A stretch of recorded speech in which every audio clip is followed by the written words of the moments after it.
Magandang gabi, Luzon, Visayas at Mindanao. Narito na ang nagkakaisa at pinakamalawak na pagbabalita. Sa pangunguna ng Presidential Communications Office na kinabibilangan ng Philippine Information Agency, Philippine News Agency, Presidential Broadcast Service, Radyo Pilipinas, IBC at PTV. Mula sa PTV, ako po si Sheila Salaysay. Ihahatid namin ng mga komprehensibo at mahalagang balita mula sa iba't ibang bahagi ng bansa. Mula sa PTV, ako po si Joshua Garcia. Ito ang Balitang Pambansa. Ngayong gabi sa Balitang Pambansa, Pangulong Ferdinand R. Marcos Jr. nagpasalamat sa publiko sa patuloy na mayoryang trust at satisfaction ratings base na rin sa pinakahuling survey ng Octo Research. Mahigit 4 na milyong Pilipino makikinabang sa 20 pesos na kada kilo ng bigas ayon sa Agriculture Department. Agriculture Department tiniyak na di kalidad ang mga ibebentang 20 pesos na kada kilo ng bigas. Alamin, saan nga ba makakabili ng murang bigas at pagkain sa Visayas at Metro Manila? Mahigit 200,000 trabaho alok sa job fair sa Labor Day. Serbisyo ng pamahalaan, inilapit sa publiko. Medical service at government services, dinagsa. Una po sa ating mga balita, good news sa ating mga obrero na gumagamit ng MRT at LRT. Bilang pagpaparangal sa mga manggagawa sa darating na Mayo 1 ay ipinag-utos si Pangulong Ferdinand R. Marcos Jr. na gawin libre ang sakay sa MRT, LRT Lines 1 and 2. Magsisimula ito ng Abril 30 hanggang Mayo 3. Sir, ano po yung good news natin para sa mga commuters natin dito sa MRT3, LRT1 and LRT2? Ay nais ko sabihin sa lahat ng ating mga commuter ay inutos ko na para magbigay ng ating konting parangal sa ating mga manggagawa. Ngayon na Labor Day celebration ay maging libre ang sakay sa MRT3, LRT1 and 2. Ito ay mula April 30 hanggang May 3. Ito ay bilang counting pagkilala sa sakripisyo at ang kontribusyon ng ating mga manggagawa, hindi lamang sa ating ekonomiya, hindi sa ating lipunan. Happy Labor Day! Samantala, nananatiling mataas ang tiwala at suporta ng napakaraming Pilipino kay Pangulong Ferdinand R. Marcos Jr. batay sa tugon ng masa survey. Ang detalye sa Balitang Pambansa ni Harley Valbuena ng PTV Manila. Well, it just validates that what we are doing, that people are now beginning to understand what we have been trying to do for the last 2.5, almost 3 years. Ito ang reaksyon ni Pangulong Ferdinand R. Marcos Jr. sa tugon ng masa survey ng Octa Research, kung saan lumabas na siya pa rin ang pinakapinagkakatiwalaang opisyal ng gobyerno.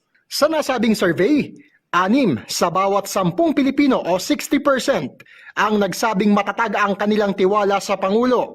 59% naman ang satisfied o kontento sa kanyang pamumuno. Sinabi ng Pangulo na ito ang nagpapakita ng progreso at ito ang patuloy na nagbibigay sa kanya ng inspirasyon. So it continues to inspire me because it shows that we're making progress. And that's always good to know. Ang ilan nating kababayan, pinuri ang mga programa ng administrasyon para sa mahihirap. Sana po pagpatuloy pa rin po yung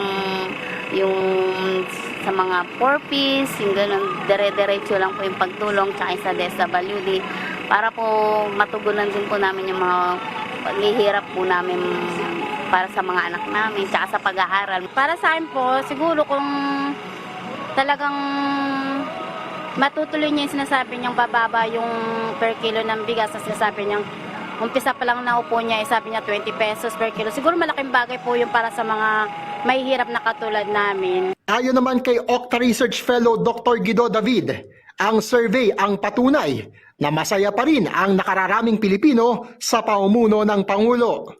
60% of Filipinos trust the President Bongbong Marcos. Ayon sa mga sa mga tinanong natin sa mga kababayan natin, majority still trust and masaya, satisfied sa performance ng Pangulo. Ayon naman sa Malacanang, sa kabila ng ingay sa politika at mga tangkang pagsira sa gobyerno, nakikita pa rin ng mga Pilipino ang mga napagtagumpayan ng administrasyon. Tiniyak ng palasyo na palalakasin pa ang mga programa laban sa gutom at kahirapan.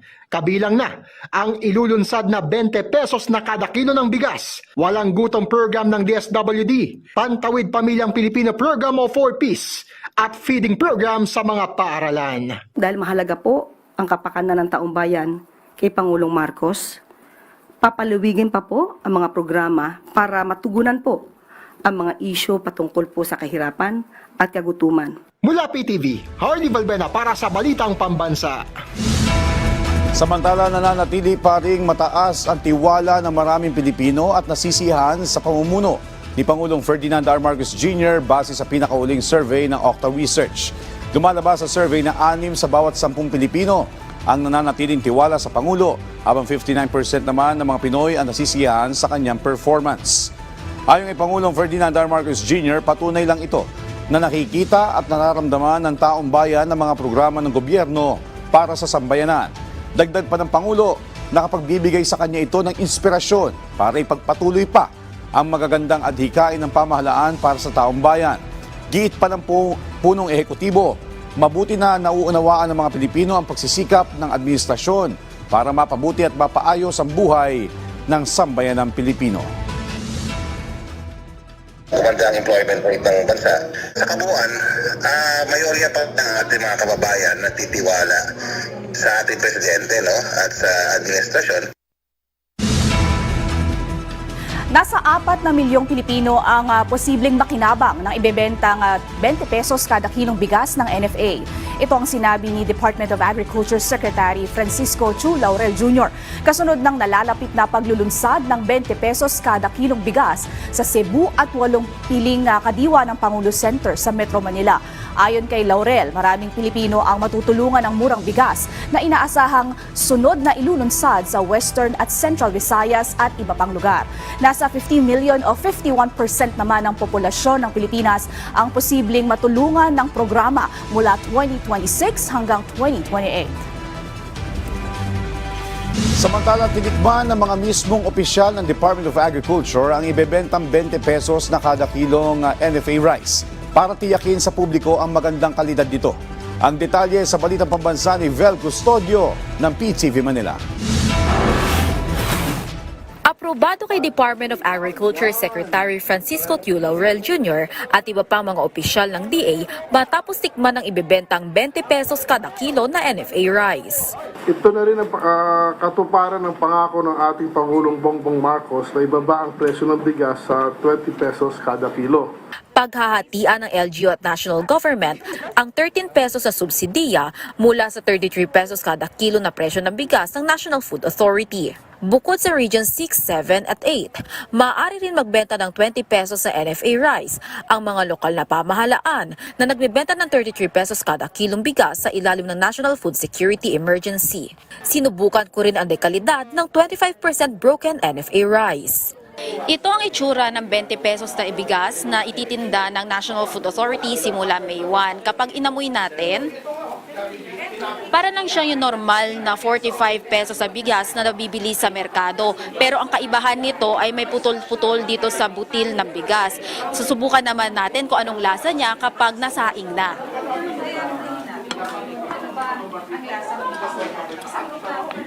And subukan natin.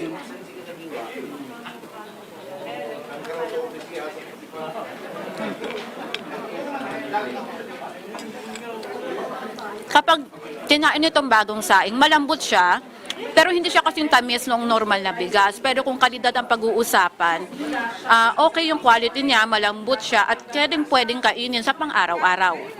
Sa ngayon, hinihintay na lang ng DA ang sagot ng COMELEC para sa COMELEC exemption bago payagan ng pagbebenta nito sa mga LGU.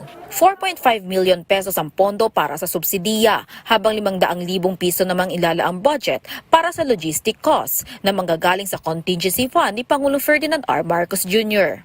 Patuloy ang pakikipagpulong ni Pangulong Marcos Jr. sa kagawaran ng agrikultura para mas gawing plansyado ang implementasyon ng nasabing programa. Sa May 2 naman sisimulan ang pagbebenta ng NFA rice sa piling mga kadiwa ng Pangulo Centers. Kabilang dito ang Kadiwa Center sa ADC Building ng DA, Bureau of Animal Industry, Bagong Sibol Market sa Marikina at Tabotas City Hall. Prioridad na makabili ng 20 pesos na NFA rice ang mga nasa vulnerable sectors, kabilang ang mga miyembro ng 4Ps, senior citizen, PWD at solo parent. May quality assurance team naman para masiguro ang kalidad ng ibebentang 25% broken NFA rice.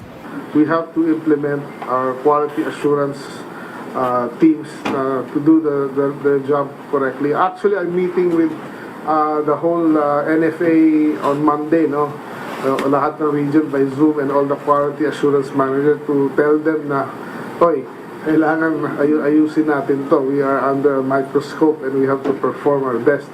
Tiniyak naman ng Kagawaran Agrikultura na mataas pa rin ang buffer stock for calamity. Target ng DA na matapos ang pilot testing nito sa darating na Disyembre at sa 2026 naman ang inaasahang mass rollout.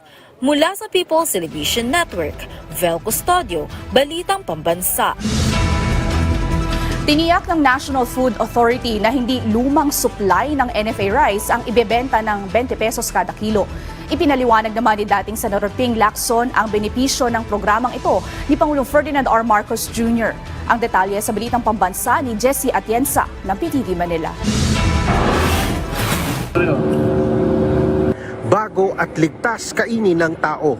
Yan ang pagtitiyak ng National Food Authority Region 7. Ito'y sa kabila ng mga pagdududa ng iilan patungkol sa kalidad ng abot-kayang bigas na handog ni Pangulong Ferdinand R. Marcos Jr.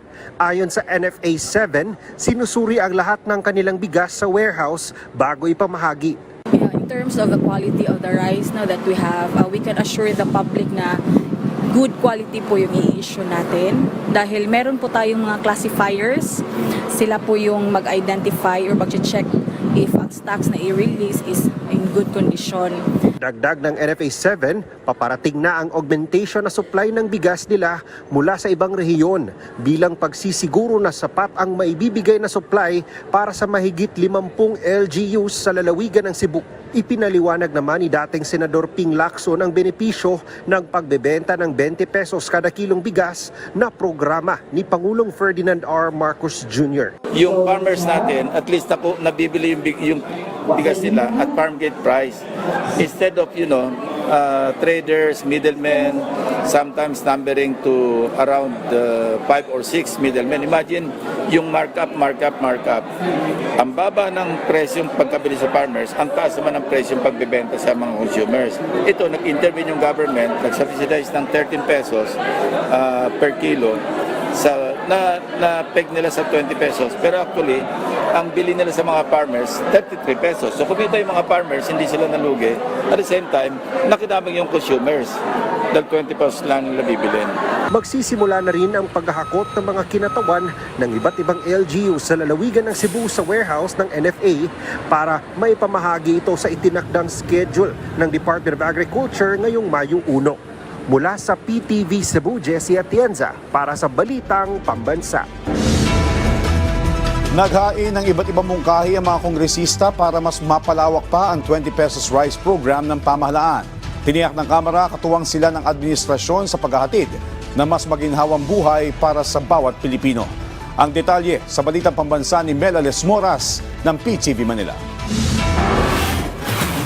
Kumpiyansa ang liderato ng Kamara na malaki ang maitutulong ng 20 pesos rice program ng administrasyon sa mga Pilipino. Para mapalawak pa ito at maging mas pangmatagalan, naghain din sila ng iba't ibang mungkahi na maaaring gawin. Ayon kay House Committee on Agriculture and Food Vice Chair El Rey Villafuerte, maaaring paigtingin ang masagana rice program para ang murang bigas maibenta hindi lang sa piling lugar kundi sa buong bansa. Sa ilalim ng kanyang proposal, bibigyan ng 40,000 pesos per hectare na pre-planting assistance ng gobyerno ang mga magsasaka sa ilalim ng ilang kondisyon para ang kanilang ani maibenta sa mas murang halaga hanggang sa makarating ito sa merkado. May kahalintulad ding mungkahi si Agri-Party List Representative Wilbert Lee na nakapaloob sa kanyang panukalang Cheaper Rice Act. Bukod dito, maaari rin daw gawin ang sumusunod.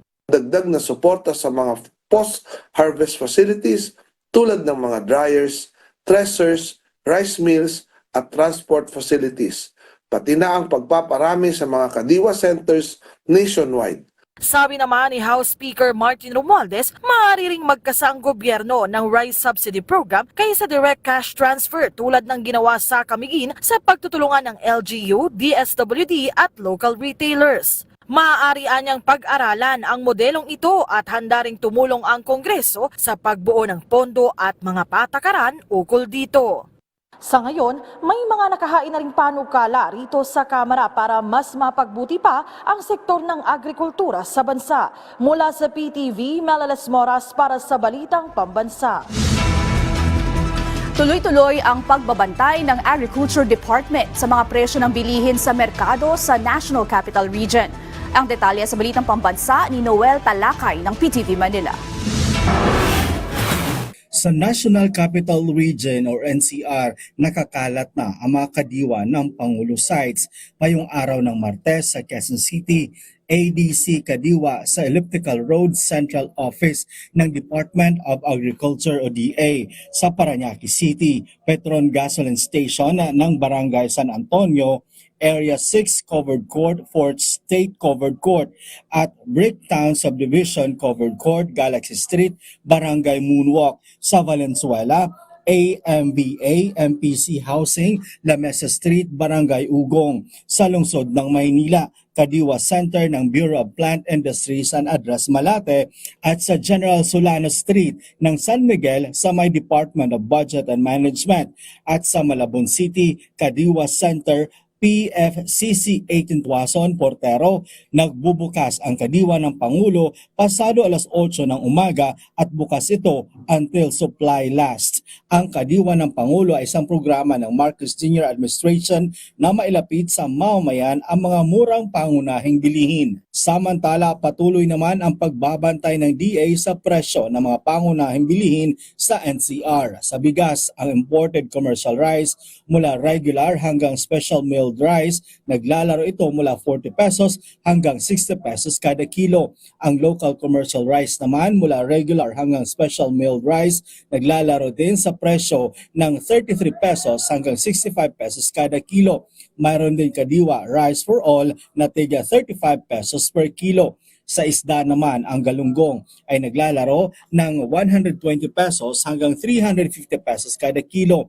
120 pesos hanggang 180 pesos kada kilo naman ang tilapia, habang 140 pesos hanggang 250 pesos kada kilo ang bangus. Ang presyo naman ng manok ay naglalaro ito ng 120 pesos hanggang 220 pesos kada kilo. 380 pesos hanggang 400 pesos kada kilo naman ang baboy, depende sa parte nito. Sa baka naman, 320 pesos hanggang 510 pesos naman ang kada kilo nito, depende din sa parte ng baka. Ang itlog naman ay nasa 5 pesos at 50 centavos hanggang 13 pesos kada peraso. Narito naman ang presyo ng kada kilo ng sibuyas, bawang at sile. Makikita ang bantay presyo sa website ng DA. Mula sa PTV Manila, Noel Talakay, Balitang Pambansa. Magandang balita po sa ating mga kababayan naghahanap ng trabaho. Aabot sa mahigit 200,000 trabaho ang bubuksan ng Department of Labor and Employment sa selebrasyon ng Araw ng Paggawa sa darating na Mayo 1. Ang detalye sa Balitang Pambansa ni Bien Manalo ng PTV Manila. Kasado na ang Department of Labor and Employment sa selebrasyon ng Araw ng Paggawa sa darating na Mayo 1. Aabot sa mahigit 200,000 trabaho ang bubuksan ng DOLE, kabilang ang mahigit 100,000 local vacancies at higit 30,000 trabaho naman abroad. Kasama sa mga trabahong bubuksan ay mula sa sektor ng manufacturing, retail, BPO, food and service activities at financial o insurance industries. Gaganapin ang mga job fairs sa halos 70 sites sa buong Pilipinas. Pinakamarami pa ring trabaho sa Metro Manila na may mahigit 60,000 trabaho. Mahigit 2,000 employers naman ang makikiisa sa mga job fair. Gusto ho namin mahigitan din yung number ng mga vacancies nung nakaraang taon. No? At yung nga, nadadagdagan na siguro 3 araw pa bago mag-Labor Day, mas dadami pa po yung available na vacancies. Hinihikayat naman ng ahensya ang mga first-time job seeker na kumuha ng barangay certification na sila ay first-time job seeker para sa mga libreng serbisyo ng ahensya para sa kanila. Magsasagawa rin sila ng employment counseling at payo naman ng ahensya para mapagtagumpayan ang job interview. Matulog ng maaga bago po magkaroon ng job fair. Bago pumunta sa job fair, tiyakin na medyo maayos ang kasuotan.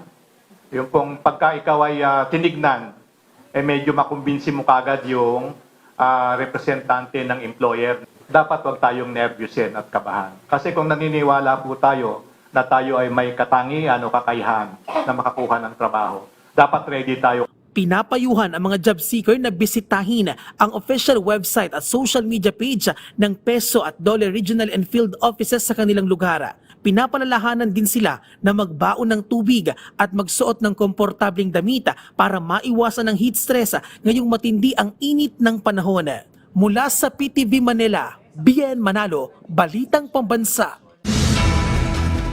Walang patid ang tulong ng pamahalaan sa mga apektado ng pagputok ng Bulkang Bulusan sa Sorsogon. Humanga naman si DSWD Secretary Rex Gatchalian sa mabilis na pagtugon ng mga LGU. Ang detalye sa Balitang Pambansa ni Paul Hapin ng Radyo Pilipinas Albay. Malaking tulong na sa amin yan. Kasi nga, yung tungkol sa hindi kami makakuha ng mga pagkain kasi mga abong, mga gulay, mga namin, puro abo. Lubos ang pasasalamat ni Nanay Lolita sa pamahalaan dahil sa natanggap nilang food packs mula sa Department of Social Welfare and Development. Apektado rin kasi ng ashfall mula sa Bulkang Bulusan ang pananim nila dito sa bayan ng Huban, Sorsogon.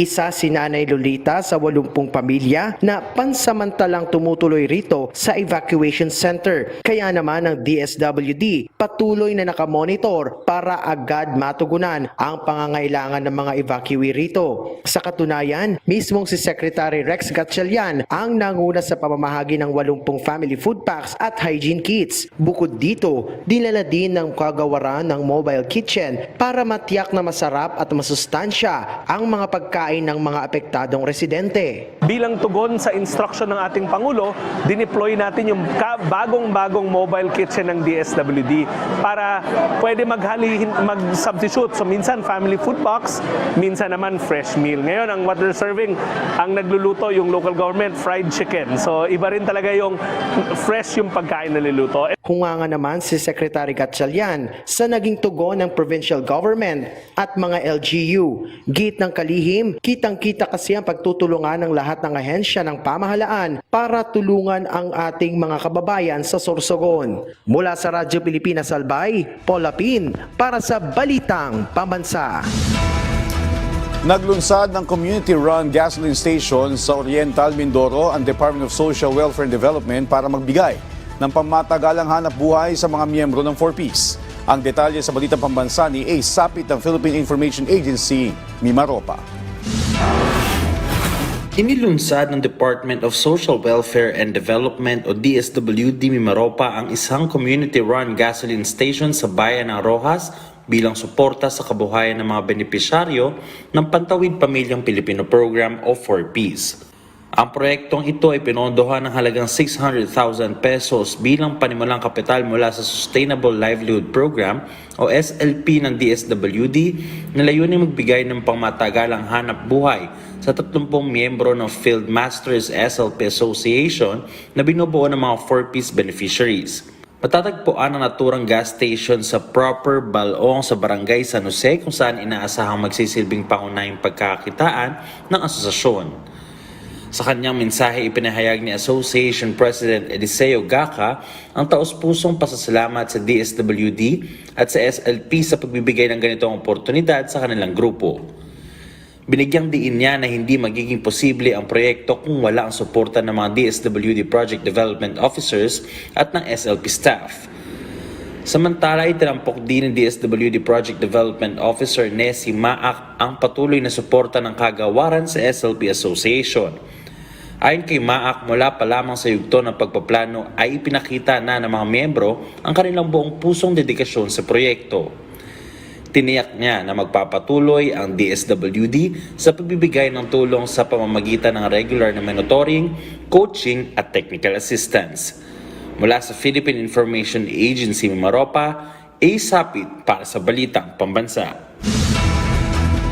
Sinampahan na ng kasong qualified human trafficking in person si Atty. Harry Roque, Cassandra Leong, Dennis Cunanan at ang nasa 40 iba pa kaugnay ng illegal na operasyon ng Pogo na Lucky South 99 sa Porac, Pampanga.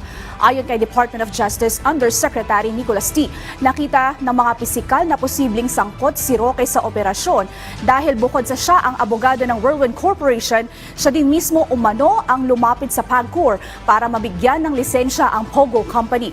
Tinuring din na mga pisikal na iisa ang Whirlwind at Lucky South 99. Sabi naman ng DOJ, sinampa nila ang kaso sa korte sa Angeles, Pampanga pero inaasahang ililipat ang kaso sa Pasig Regional Trial Court kung saan dinidinig ngayon ang kaso ni Alice Guo kaugnay naman sa operasyon ng Pogo sa Bamban, Tarlac. Sa oras na maglabas na ng warrant of arrest ang korte ayon kay T, sisiguruhin nilang mapapauwi sa Pilipinas ang mga akusadong nasa ibang bansa. Pwede aniya nilang ipakansela ang kanyang pasaporte o kaya'y malagay sa red notice ng International Police Crime Organization o Interpol. Siya mismo nanggaling sa kanya, abogado siya ng Whirlwind, siya ay pumunta sa office ng PAGCOR upang ipakiusap ang application ng Lucky South 99 para ma-renew yung kanilang IGL. So makikita mo, may kinalaman talaga siya sa pagpundar, sa pag-organize ng illegal Pogo na to. Dumalo si First Lady Liza Araneta Marcos sa Lab for All program sa New Lucena, Iloilo, kung saan ikinatuwa ng mga residente ang libreng medical check-up. Ang detalye sa Balitang Pambansa ni Nina Oliverio ng PTV Cebu. Dinaluhan ni First Lady Luis Araneta Marcos ang Lab for All program o ang laboratorio, konsulta at gamot para sa lahat sa New Lucena sa Iloilo. Mainit siyang tinanggap ng mga kababayan natin sa Iloilo na sobrang laki ang pasasalamat sa programang pinangunahan ni First Lady. Sa kanyang mensahe, pinasalamatan ni First Lady ang mga ahensya ng gobyernong nakiisa sa Lab for All at nagpasalamat din siya sa binigay ng pagkakataon na masilbihan ang ating mga kababayan. Parati ko sinasabi ng asawa ko, lagi po natin mahalin ang Pilipinas. Lagi po natin mahalin ang Pilipino. Damo nga salamat. Thank you for giving us a chance to be of service with you. Sama-sama tayo babangon muli para sa bagong Pilipinas.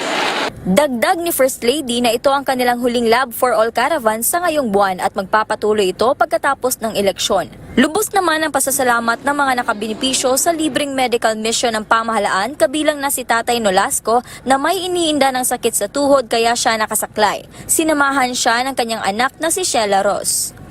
Labing salamat sa First Lady. Salamat din madamo sa First Lady.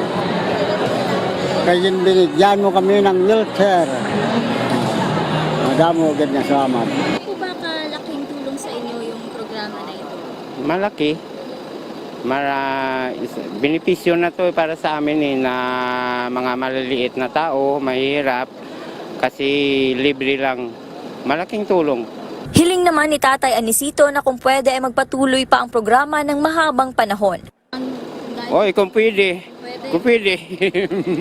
Ang ilan sa kanila ay nakapag-x-ray na, dental check-up, nakapagkonsulta na sa mata, at ang ilan naman ay nagpagupit ng buhok sa libreng haircut na ibinahagi ng Philippine Army. Nagtipon-tipon din dito ang iba't ibang ahensya ng gobyerno, kabilang ng Department of Health na pinangunahan ni Health Secretary Teodoro Herbosa, pati na rin ng DSWD, DTI, PCSO, PhilHealth, FDA at TESDA upang makapagbigay ng libreng serbisyo para sa ating mga kababayan dito.